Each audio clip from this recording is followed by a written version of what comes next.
The fluorescent lights hummed their eternal dirge above Jennifer Miller's head, casting harsh shadows across rows of evidence boxes that stretched into the warehouse's murky depths. Each container bore a number, a date, a case designation, remnants of a justice system that had slowly, methodically, forgotten how to remember. Jennifer's fingers traced the edge of box 4, 847A, feeling the cardboard's softened corners where countless hands had gripped it over the years. Inside lay the fragments of the Williams case, photographs, witness statements, video footage that would never see a courtroom.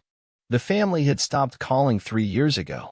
The lawyers had moved on to cases with better optics, better chances, better headlines. But Jennifer remained. At 34, she had become the unofficial keeper of Ankeny's abandoned truths, the lone archivist in an evidence warehouse that the city council had voted to streamline 5 times in the past decade. Each vote chipped away at funding, at staff, at the very notion that these boxes contained anything worth preserving. The other archivists had taken early retirement packages or transferred to departments with actual budgets. Jennifer had declined every offer, every gentle suggestion that she might find fulfillment elsewhere. The warehouse stood on the industrial edge of town, past the defunct corn processing plant and the railroad tracks that carried grain to somewhere more important than here. From her single window, Jennifer could see the lights of the new municipal complex where sleek offices housed the reformed police department. All transparency and community engagement, they claimed. The old scandals had been swept away with the old building, along with most of the evidence that might contradict the official narrative of progress. Jennifer understood what the city wanted: a clean slate, a fresh start, a story they could tell themselves about having learned from their mistakes. What they didn't want was a woman who remembered every detail of every case, who could recite badge numbers and incident reports from memory, who kept meticulous records of what had been lost, destroyed, or simply forgotten. She pulled the Williams file from its box with the reverence of a museum curator handling an illuminated manuscript. Ashley Williams, 23, had been killed during a police raid on the wrong apartment in March 2019. The officers claimed she had lunged at them with a knife. The body cam footage showed a woman in pajamas, hands empty, falling backward as bullets tore through her chest. The footage had disappeared from the official record within hours of the shooting. Jennifer had found it 3 months later, misfiled in a box of traffic citations, as if someone had tried to hide it in plain sight while maintaining plausible deniability. She had made 17 copies and hidden them throughout the warehouse, each in a different filing system, under different case numbers. The Williams family's lawsuit had been settled out of court for an undisclosed sum and a non-disclosure agreement. The officers involved had been quietly transferred to other departments. The police chief had announced new training protocols and body camera procedures. Everyone had moved on. Everyone except Jennifer. She had tried, at first, to work within the system. She had written reports, flagged discrepancies, brought concerns to supervisors who listened with the polite attention of people waiting for her to finish so they could explain why nothing could be done. There were proper channels, they reminded her. Chain of custody issues. Legal complications. The need to focus on current cases rather than relitigating the past. Jennifer had learned to stop talking about it at department meetings. She had learned to nod when supervisors praised her dedication while questioning her judgment. She had learned to work alone in the warehouse, surrounded by the accumulated weight of 1,000 small betrayals, each boxed and labeled and filed away. The heating system coughed to life, sending a shudder through the building's bones. Winter was coming early this year, and the warehouse's aging infrastructure groaned under the strain. Jennifer wrapped her cardigan tighter around her shoulders and returned to her work, cataloging the contents of boxes scheduled for disposal under the new efficiency measures. Box after box revealed the same pattern: cases that had been closed without resolution, evidence that had been deemed inconclusive, footage that had been corrupted or accidentally deleted. The warehouse had become a graveyard of inconvenient truths, and Jennifer was its sole mourner.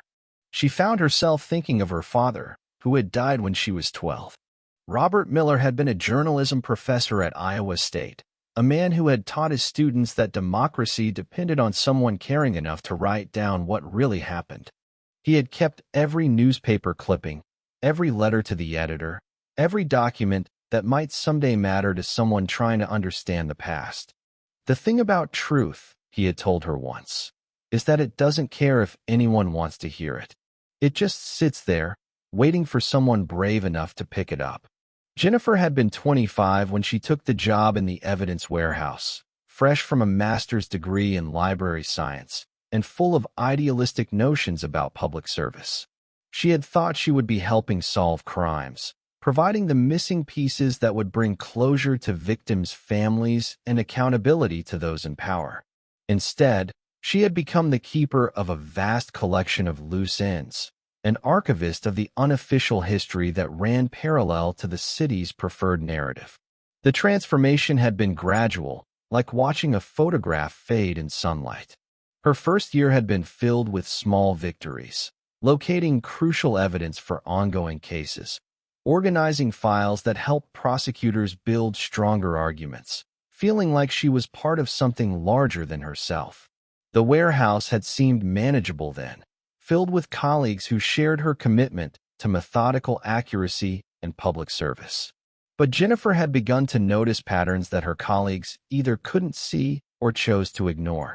Files that went missing for weeks before reappearing with key documents removed. Video evidence that arrived already corrupted, though the timestamps suggested the damage had occurred after the footage was logged into evidence. Witness statements that somehow lost crucial pages between initial filing and court proceedings. When she brought these discrepancies to her supervisor, Margaret Thompson, a 20-year veteran of the department, the older woman had looked at her with a mixture of sympathy and warning. "Jennifer, honey," Margaret had said, "there's what happened, and there's what we can prove happened, and there's what the lawyers need us to prove happened. Your job is to maintain the inventory, not to play detective." But Jennifer couldn't shake the feeling that maintaining accurate records was exactly what detective work required. Her father had taught her that truth was built from small, verifiable facts, accumulated with patience and preserved with care. Each missing document, each corrupted file, each inexplicable gap in the evidence represented a small death of that truth. The breaking point had come during her third year, when she discovered what would later become known as the Peterson case. James Peterson, a 57-year-old accountant, had been beaten unconscious during a traffic stop that escalated when he questioned why he was being pulled over. The official report stated that Peterson had become combative and fallen while resisting arrest. The body camera footage, however, showed two officers striking an elderly man who was standing with his hands raised, pleading for them to explain what he had done wrong. Jennifer had watched the footage 17 times, transcribing every word, noting every detail. The timestamp showed the beating continuing for 4 minutes after Peterson had collapsed. She had written a detailed report, flagging the discrepancies between the video evidence and the written account. The next day, the footage was gone. Margaret Thompson had called her into a private meeting, closing the office door with the deliberate care of someone delivering difficult news. The Peterson footage was corrupted beyond recovery, Margaret had said, not meeting Jennifer's eyes. Sometimes these things happen with digital files. Storage errors, software glitches. It's unfortunate, but we have to work with what we have. Jennifer had stared at her supervisor, understanding with sudden clarity that this was a test, not of her technical competence, but of her willingness to participate in institutional amnesia. "I made a backup copy," Jennifer had said quietly.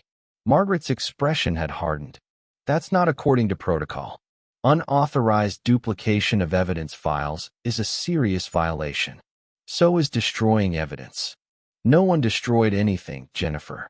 Files get corrupted. It happens. And if you made unauthorized copies, you'll need to turn them over immediately for proper disposal."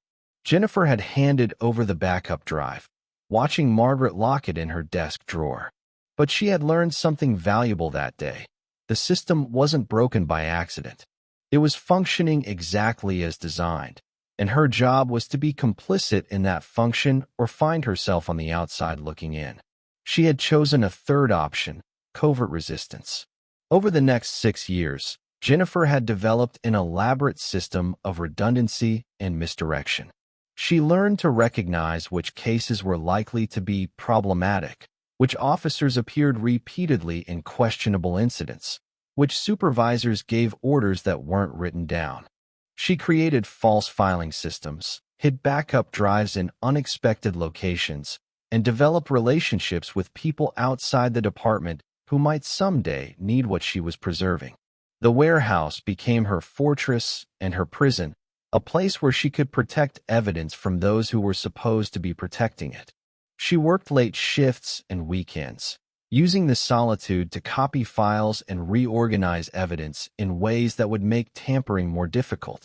She learned to read the subtle signs that indicated when cases were being reviewed for disposal, often copying everything she could before the files disappeared forever.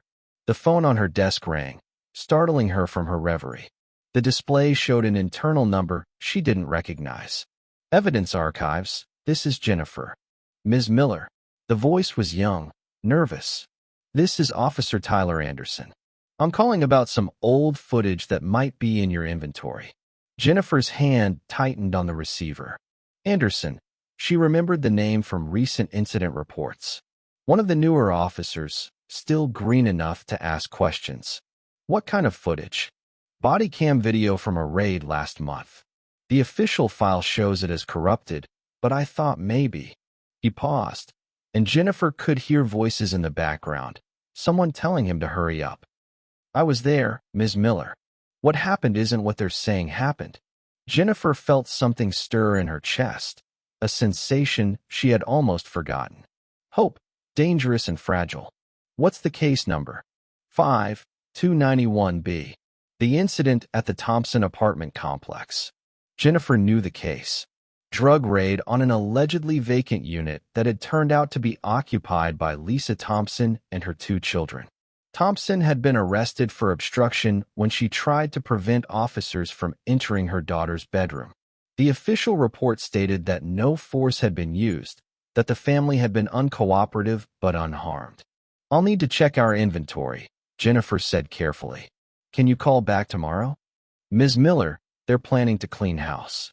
All the old files, everything pre-2020. The order came down today. The hope in Jennifer's chest crystallized into something harder, sharper. They were accelerating the timeline, erasing the evidence before anyone could piece together the pattern. I understand. There's something else, Anderson said, his voice dropping to barely above a whisper. They know you've been keeping copies. Someone's been watching the warehouse, tracking what you access. The line went dead. Jennifer sat in the sudden silence, her reflection staring back from the darkened window. Somewhere in the distance, a train whistle echoed across the empty industrial landscape, carrying its cargo toward destinations unknown. She thought of her father's words about truth, about someone being brave enough to pick it up.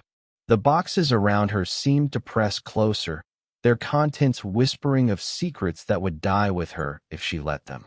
She had spent 9 years cataloging the city's forgotten sins, becoming the unofficial memory of a system that preferred amnesia. Now they were coming for that memory, ready to complete the erasure they had started with settlements and transfers and convenient computer glitches. Jennifer opened her laptop and began to type, her fingers moving with the steady rhythm of someone who had been preparing for this moment without knowing it. She would document everything, every misfiled report, every deleted video, every case that had been closed without justice. If they wanted to bury the truth, they would have to bury her with it. As she worked, memories surfaced of other moments when she might have walked away, might have chosen the comfortable blindness that her colleagues had embraced. The Martinez case, where a 12-year-old boy had been handcuffed and pepper-sprayed for resisting arrest while walking home from school. The official report claimed he had been carrying a weapon. The confiscated security footage from a nearby business showed him carrying textbooks. The footage had been accidentally deleted within hours of being submitted as evidence. Jennifer had tracked down the business owner, a Korean War veteran named Frank Wilson, who had watched the incident from his shop window. Frank had made his own copy of the footage before turning over the original, understanding instinctively that important evidence had a way of disappearing. He had given Jennifer the copy, along with a warning that had stayed with her for years. "My grandfather used to tell stories about the old country," Frank had said, his weathered hands trembling slightly as he handed over the flash drive. "About how the powerful would rewrite history to make themselves look better. He said the only way to stop them was to make sure someone, somewhere, was keeping the real records. Someone they couldn't buy or threaten or make disappear." Jennifer had hidden Frank's footage in 17 different locations, just as she had with the Williams case and dozens of others. Each hiding place represented a small act of rebellion against a system that had forgotten its purpose, a quiet insistence that truth mattered even when no one in power wanted to hear it. The warehouse settled around her like a living thing, its shadows deepening as night fell over Ankeny. Through the grimy windows, she could see lights coming on in houses throughout the city, families gathering for dinner, children doing homework, people living ordinary lives protected by the fiction that their government served their interest rather than its own. Jennifer understood that fiction, had once believed in it herself. She remembered the pride she had felt during her first week on the job, the sense that she was contributing to justice, helping to build cases that would hold wrongdoers accountable. The reality had been slower to reveal itself, hidden behind bureaucratic language and administrative procedures that made corruption look like simple inefficiency. But inefficiency didn't explain why footage of police misconduct was consistently more prone to corruption than footage of civilians committing crimes. It didn't explain why witness statements somehow lost their most damaging paragraphs, or why internal affairs investigations always seemed to conclude that officers had acted within policy despite evidence to the contrary. The systematic nature of the cover-ups had become undeniable once Jennifer learned to see the patterns. The same administrators who authorized accidental deletions. The same lawyers who recommended settlements that included non-disclosure agreements. The same judges who sealed court records and dismissed cases on technicalities. The same journalists who buried stories on back pages or killed them entirely. It was a machine, Jennifer realized, a vast mechanism designed to protect itself by consuming the truth and excreting sanitized versions that supported whatever narrative power required. And she had been recruited to be one of its components, a tiny cog whose job was to make inconvenient evidence disappear while maintaining plausible deniability for everyone involved. Outside, the city went about its business, secure in the knowledge that the past was past, that progress meant moving forward without looking back. Inside, surrounded by boxes of inconvenient truths, Jennifer Miller began to prepare for war. Her father's voice echoed in her memory, a conversation from years before his death when she had asked him why he kept teaching journalism despite the industry's decline. "Because someone has to remember what really happened," he had said. "Democracy isn't just about voting. It's about having access to truth. When the people who are supposed to be watching the watchers stop watching, or start lying about what they see, that's when everything falls apart." Jennifer typed faster, documenting not just the evidence she had preserved but the methods she had used to preserve it, the hiding places she had chosen, the people who had helped her without knowing they were part of a larger resistance. If something happened to her, others would need to know where to look, how to access the truth she had spent 9 years protecting. She thought of Tyler Anderson, probably sitting in his apartment at this very moment, wrestling with the same choice she had made years earlier. The choice between comfort and conscience, between career and calling, between the easy path of willful blindness and the harder road of bearing witness to uncomfortable truths. The warehouse clock chimed midnight, its sound echoing through the vast space filled with the physical remnants of 1,000 small betrayals. Jennifer saved her work, encrypted the files, and began the process of distributing them to the 17 locations she had prepared for this moment. Tomorrow, they would come for her. But tonight, the truth was finally free. 3 days passed before they came for her. Jennifer arrived at the warehouse Monday morning to find two men in cheap suits waiting by the loading dock, their presence as obvious as a thunderstorm in a clear sky. She recognized the type: internal investigators, the kind of cops who investigated other cops and somehow always found them blameless.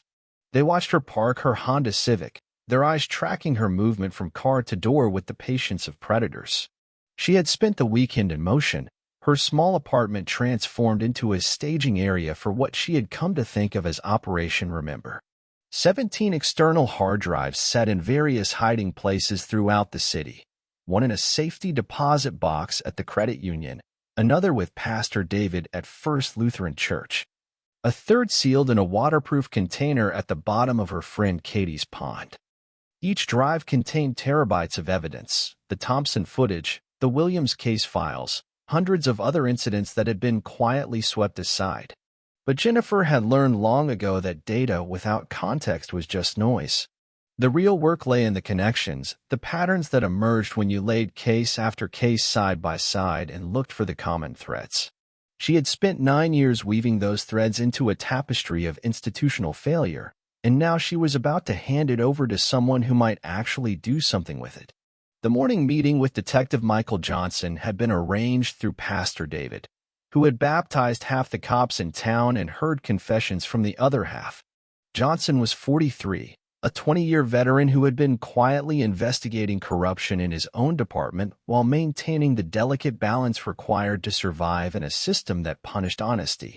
He had agreed to meet Jennifer at a diner on the south side of town, far from the usual cop haunts. Jennifer found him in a corner booth, nursing black coffee and reading case files with the methodical attention of someone who had seen enough to know that details mattered. He looked up as she approached, his gray eyes taking in her nervous energy, the way she glanced at the exit before sitting down. "You're taking a hell of a risk," he said without preamble. "Someone has to." Jennifer slid a manila envelope across the table. "There's a pattern, Detective. The same officers, the same types of incidents, the same administrative responses. It's not just a few bad apples, it's systemic." Johnson opened the envelope and began flipping through photographs, incident reports, time-stamped video stills. His expression didn't change, but Jennifer saw his jaw tighten as he recognized names, faces, cases he had heard whispered about in the locker room. "How long have you been compiling this?" 9 years. Since I started in the warehouse." Jennifer watched him study a photograph of Lisa Thompson's daughter, 8 years old, cowering behind her mother as officers searched their home. "They're planning to destroy everything. All the pre-2020 files, gone by the end of the month." "I know." Johnson closed the envelope. The order came from the mayor's office. "They're calling it a modernization initiative. What they're calling it, and what it is, are two different things." Johnson smiled grimly. "You sound like a cop." "I sound like someone who's been paying attention." They sat in silence while the waitress refilled Johnson's coffee and took Jennifer's order for tea she wouldn't drink. The diner hummed with the ordinary conversations of ordinary people living ordinary lives, unaware that 2 blocks away, a warehouse full of evidence was being systematically destroyed to protect a system that was supposed to protect them. "There's something you need to know," Johnson said finally. "Tyler Anderson, the officer who called you? He was found dead yesterday morning. Apparent suicide." The words hit Jennifer like a physical blow. She had been expecting retaliation, but not this. Not a 24-year-old kid who had been brave enough to call her, who had wanted to do the right thing. "That's convenient." "Very." Johnson leaned forward. "Which is why we need to move fast. I've got contacts at the state level, people who might be willing to listen if we can present a compelling case. But I need more than just evidence. I need someone willing to go on record." "I'll do it." "You'll be done the minute you do. Career over, pension gone, probably criminal charges for unauthorized access to evidence files." Jennifer thought of Tyler Anderson, of the Williams family's silence, of all the victims who had trusted the system and been betrayed by it.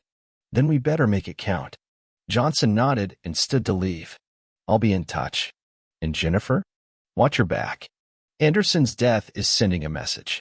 The rest of Monday had passed in a blur of preparation. Jennifer had methodically copied files, encrypted drives, and established secure communication channels with Johnson and two investigative journalists she had contacted through encrypted email. By evening, she had created what intelligence analysts would recognize as a dead man's switch, a system designed to release information automatically if something happened to her. But the work had taken its toll. Jennifer found herself thinking about ordinary people, neighbors who waved from their yards, the barista at the coffee shop who knew her usual order, the elderly man who walked his dog past the warehouse every morning at exactly 8:15. These were the people the system was supposed to protect, the citizens whose trust had been betrayed by those sworn to serve them.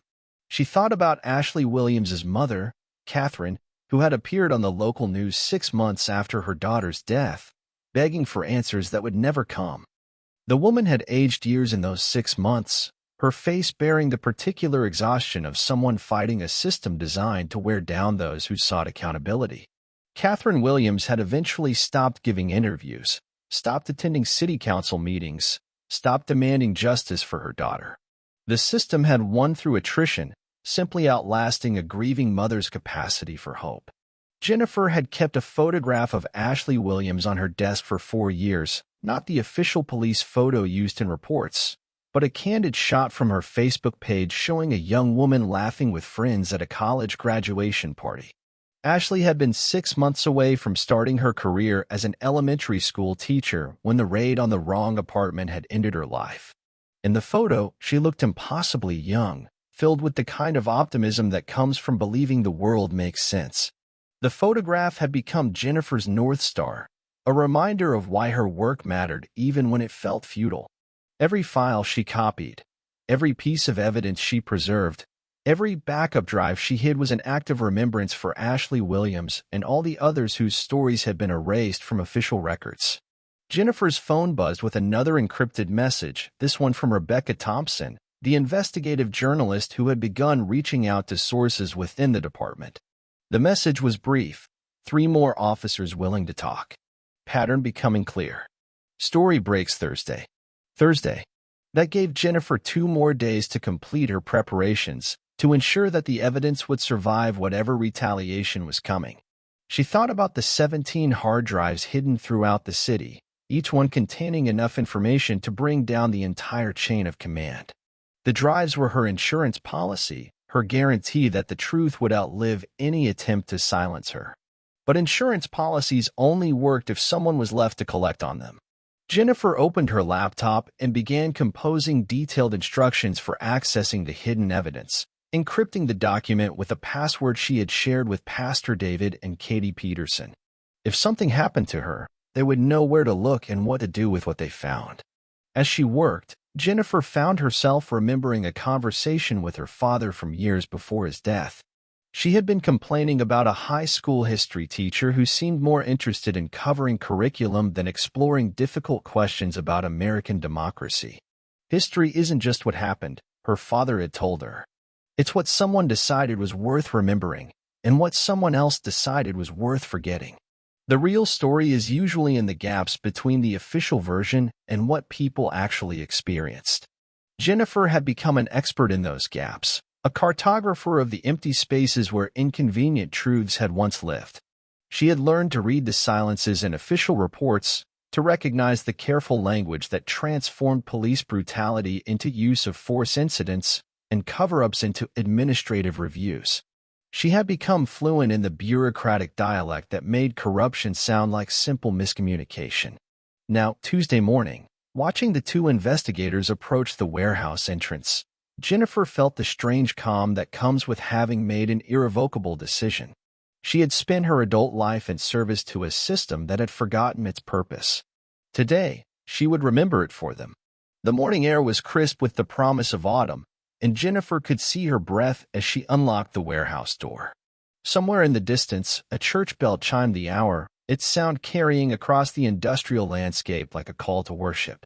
Jennifer thought of Pastor David, probably preparing for morning service, unaware that hidden in his church safe was a hard drive containing evidence of the most comprehensive police corruption scandal in Iowa's history. The irony wasn't lost on her. She had spent 9 years working in a government building, surrounded by the symbols and rhetoric of justice, while the actual work of preserving truth was being done in secret, hidden in churches and safety deposit boxes in the bottom of a friend's pond. The official guardians of justice had become its enemies, leaving ordinary citizens to do the work that institutions had abandoned. The shorter of the two men flashed credentials as she unlocked the door. "Ms. Miller? I'm Detective Davis, Internal Affairs. This is Detective Brown.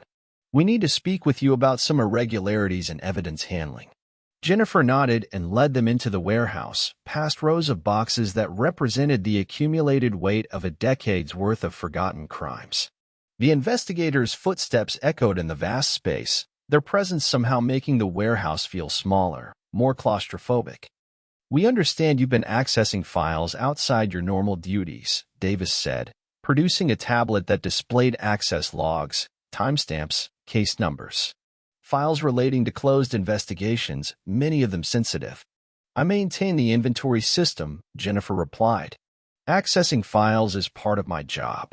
Making copies isn't." Brown had wandered away from the conversation, ostensibly examining boxes but actually searching for something specific.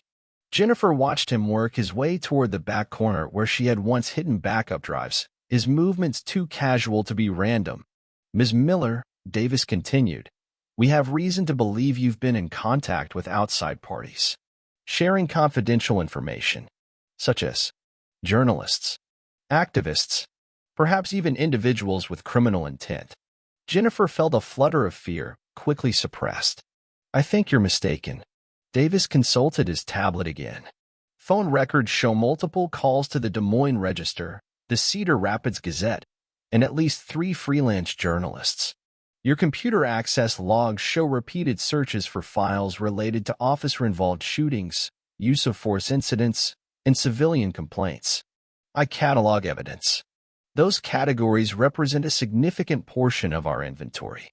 "Ms. Miller." Brown had returned, his search apparently unsuccessful. "We're trying to help you here. Cooperation goes a long way in situations like this." Jennifer looked from one man to the other, recognizing the familiar dance of interrogation, one aggressive, one sympathetic, both working toward the same goal. They wanted her to confess, to make their job easier by admitting to crimes she hadn't committed in service of a system that had committed far worse. "I think I need to call my lawyer," she said. Davis's expression hardened. "That's your right. But I should mention that we have a warrant to search these premises and authorization to suspend your access pending the outcome of our investigation." He produced papers from his jacket, legal documents that would give them the run of the warehouse while she waited outside. Jennifer scanned the warrant, noting the broad language that would allow them to seize anything they deemed relevant to their investigation.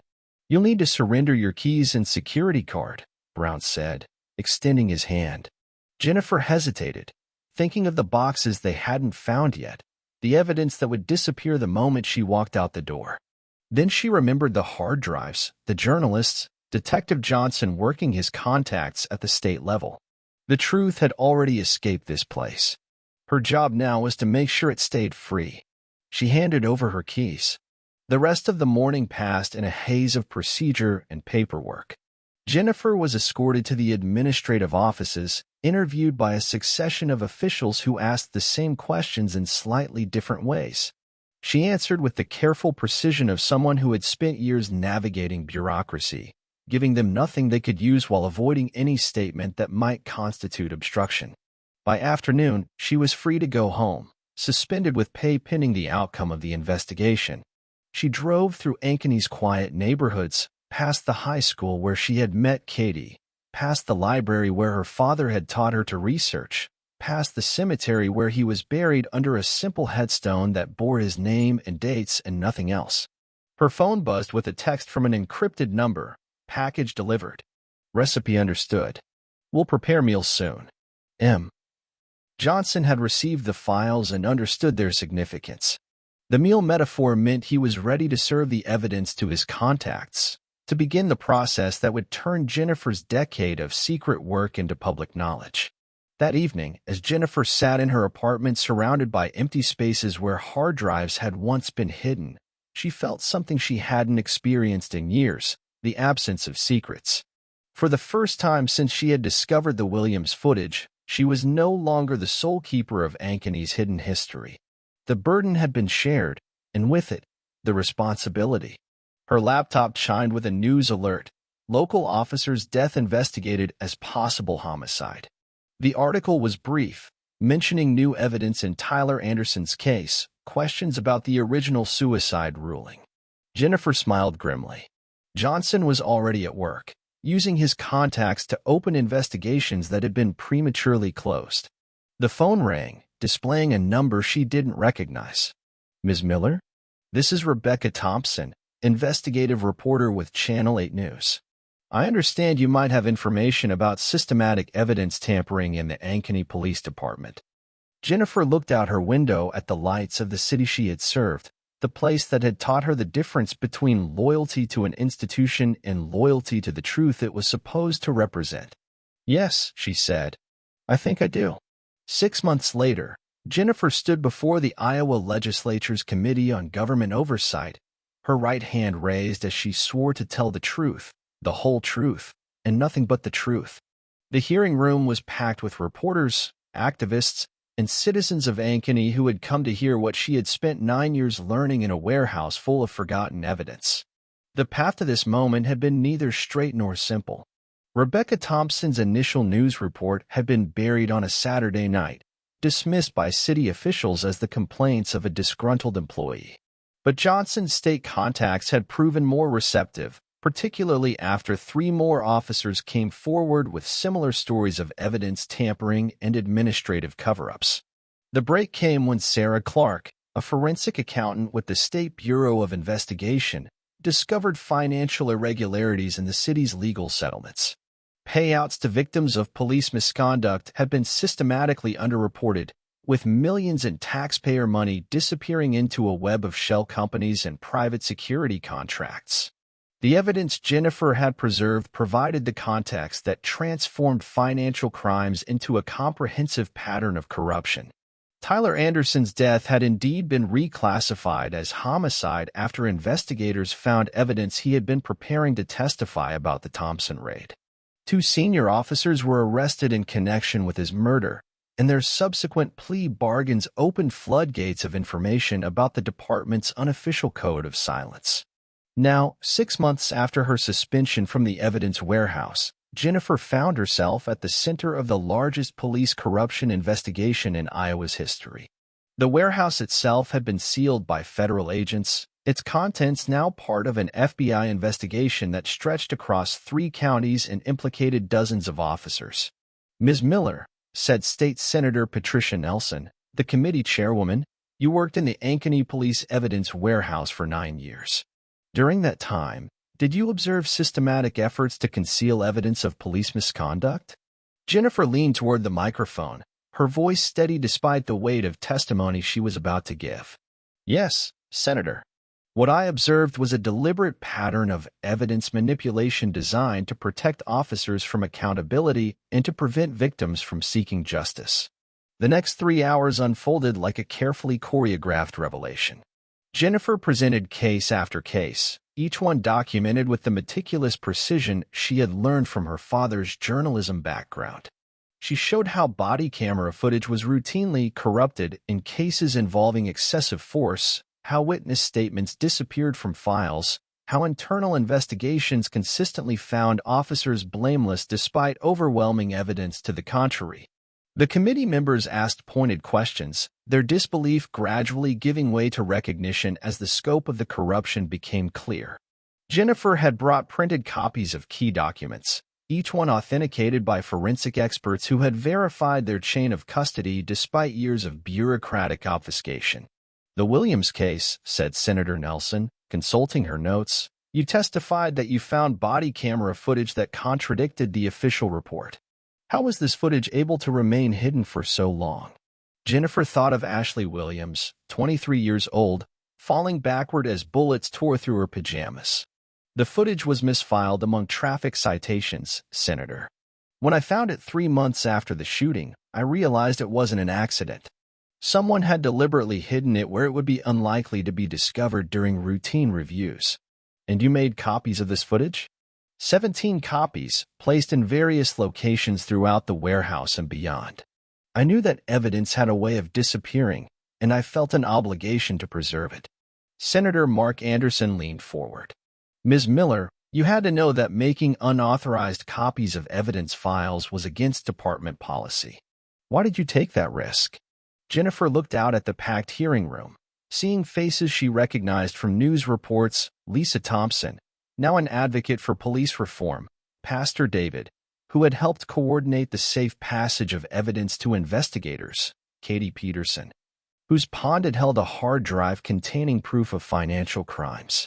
Because someone had to remember, she said. The system was designed to forget, to move on, to leave victims behind in the name of institutional stability. Someone had to bear witness to what really happened. The afternoon session focused on the financial aspects of the corruption. Sarah Clark presented evidence of the settlement slush fund, showing how the city had paid out over $12 million in misconduct claims while publicly reporting less than $2 million. The difference had been funneled through a network of private security companies owned by former police officials, creating a closed loop of corruption that enriched the very people responsible for oversight. Detective Johnson testified about the culture of silence within the department, describing how officers who reported misconduct were ostracized, transferred, or driven out entirely. He presented evidence that Tyler Anderson's murder was part of a broader pattern of intimidation designed to keep whistleblowers quiet.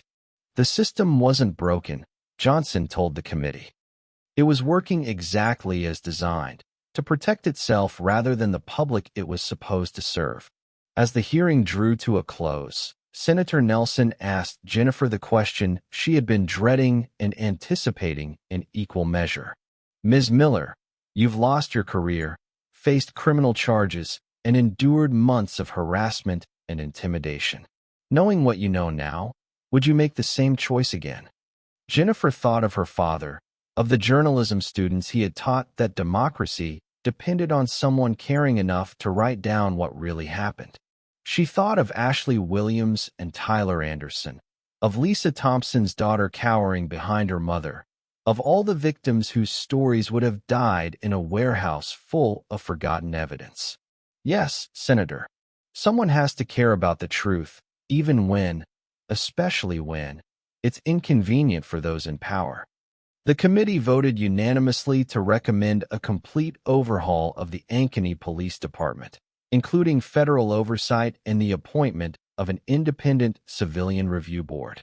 The evidence warehouse would be converted into a transparent digital archive with public access to case files and automated systems to prevent the kind of manipulation Jennifer had documented. Criminal charges were filed against 17 current and former officers, including the police chief who had presided over the cover-ups. The mayor announced his resignation the day after the committee's final report was released. But for Jennifer, the most meaningful outcome came 3 weeks later, when she received a call from the Iowa State University Journalism Department. They were creating a new position, digital archivist and research coordinator, specifically designed for someone with her unique combination of library science training and investigative experience. We want you to teach our students about the intersection of information management and accountability journalism, the department chair explained. Help them understand that democracy really does depend on someone caring enough to write down what really happened. Jennifer accepted the position, and on her first day, she hung a photograph of her father in her new office, right next to a framed copy of the committee's final report. The report's conclusion, printed in bold type, contained words she had waited 9 years to see in an official document. The systematic destruction and manipulation of evidence documented in this investigation represents not merely administrative failure, but a fundamental betrayal of the public trust. Democracy requires institutions that serve truth rather than themselves, and officials who understand that accountability is not the enemy of good governance, but its foundation. The report had been more than vindication. It had been a blueprint for reform. Its recommendations had led to new state laws requiring redundant storage of police evidence, citizen oversight of evidence handling, and criminal penalties for officials who destroyed or manipulated evidence. Other cities across Iowa had begun implementing similar reforms, recognizing that the problems documented in Ankeny were likely present in their own departments. But for Jennifer, the most meaningful changes were smaller and more personal. Catherine Williams had called her 3 weeks after the report's release, the first time they had spoken since Ashley's death 4 years earlier. "I wanted to thank you," Catherine had said, her voice stronger than Jennifer remembered. "Not just for preserving the evidence, but for remembering Ashley as a person instead of just a case number. That matters more than you know." The call had lasted an hour, with Catherine sharing memories of her daughter that had never appeared in official reports. Ashley's dream of teaching kindergarten, her volunteer work with literacy programs, her plan to adopt children who needed homes. These were the details that transformed statistics into stories, that reminded everyone why justice mattered beyond abstract principles. Jennifer had started incorporating those kinds of details into her teaching, helping journalism students understand that their job wasn't just to report facts, but to remember the human cost of institutional failures. She assigned them projects that required interviewing family members of victims, that forced them to confront the difference between official narratives and lived experiences. Outside her office window, Iowa State students hurried between classes, young people preparing for careers in journalism, law enforcement, public service. Jennifer watched them with the satisfaction of someone who had helped ensure they would inherit a system more honest than the one she had served. But she also knew that the victory was fragile, that the same forces that had created the corruption in Ankeny were still at work throughout the country. Power still preferred secrecy to transparency, institutional loyalty to individual conscience, comfortable fictions to uncomfortable truths. The battle Jennifer had fought was one of thousands that would need to be fought again and again, by each new generation that discovered the gap between democratic ideals and democratic realities. Her students sometimes asked her if she regretted the personal cost of her decision, the destroyed career, the criminal charges that had eventually been dropped, the months of harassment and intimidation. Jennifer's answer was always the same: the cost of silence would have been higher. When you know something that matters, she would tell them, you have 3 choices. You can pretend you don't know it, you can know it but do nothing about it, or you can act on what you know even when acting is dangerous. The first 2 choices are easier, but they're not really choices at all. They're just different ways of giving up. The evidence warehouse stood empty now, its contents transferred to the new digital archive where every file, every video, every piece of evidence would be tracked and preserved with blockchain technology that made tampering impossible. The building itself would be demolished to make way for a memorial park honoring victims of police misconduct, including Ashley Williams and Tyler Anderson. Jennifer had been asked to speak at the groundbreaking ceremony, and she had spent weeks preparing remarks that would honor both the dead and the living, both the victims and those who had risked everything to seek justice on their behalf. She wanted to talk about duty, not to institutions or career advancement or the comfortable fiction of a system that worked, but to the truth itself, which sat patiently waiting for someone brave enough to pick it up. The memorial would include a reading garden where visitors could access digital archives of evidence that had once been hidden, where students and researchers could study the patterns of corruption that Jennifer had spent 9 years documenting. It would be a place of learning and remembrance, a physical reminder that democracy required constant vigilance from ordinary citizens willing to do extraordinary things. Plans for the memorial had attracted attention from other cities dealing with similar corruption scandals. Delegations from Chicago, Minneapolis, and Phoenix had visited Ankeny to study the reform process, to understand how a single whistleblower's courage had catalyzed comprehensive institutional change. Jennifer had met with several of these delegations, sharing both the technical aspects of evidence preservation and the personal strategies that had sustained her through 9 years of institutional resistance. The hardest part, she had told a group of reformers from Detroit, wasn't preserving the evidence or even risking my career. It was maintaining hope when everything around me suggested that corruption was inevitable, that power would always protect itself, that ordinary people couldn't make a difference. The system was designed to make me feel powerless, and fighting that feeling was a daily battle. But hope, Jennifer had learned, was not a feeling, it was a practice. It was the daily decision to act as if truth mattered, even when evidence suggested otherwise. It was the choice to preserve evidence even when no one seemed interested in seeing it, to speak truth even when no one seemed willing to hear it, to remember even when forgetting would be easier. Her phone buzzed with a text from Sarah Clark, now director of the new Civilian Oversight Board.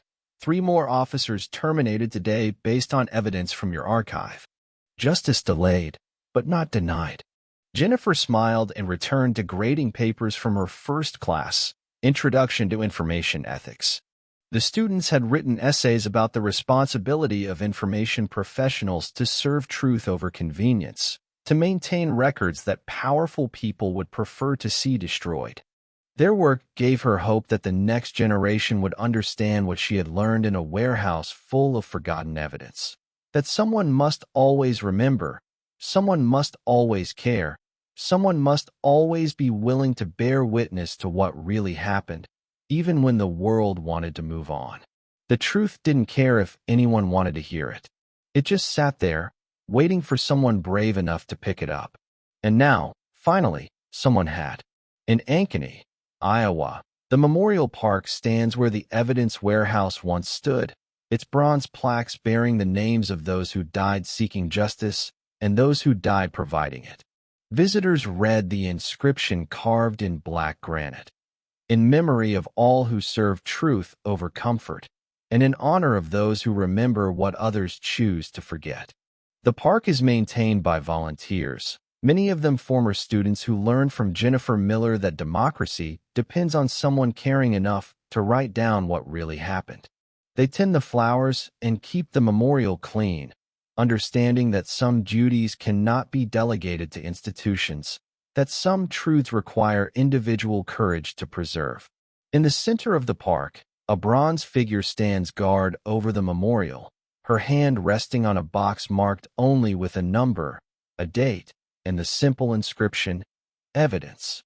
She waits there still, bearing witness to the cost of silence and the value of those who refuse to let important truths disappear into the comfortable amnesia of progress.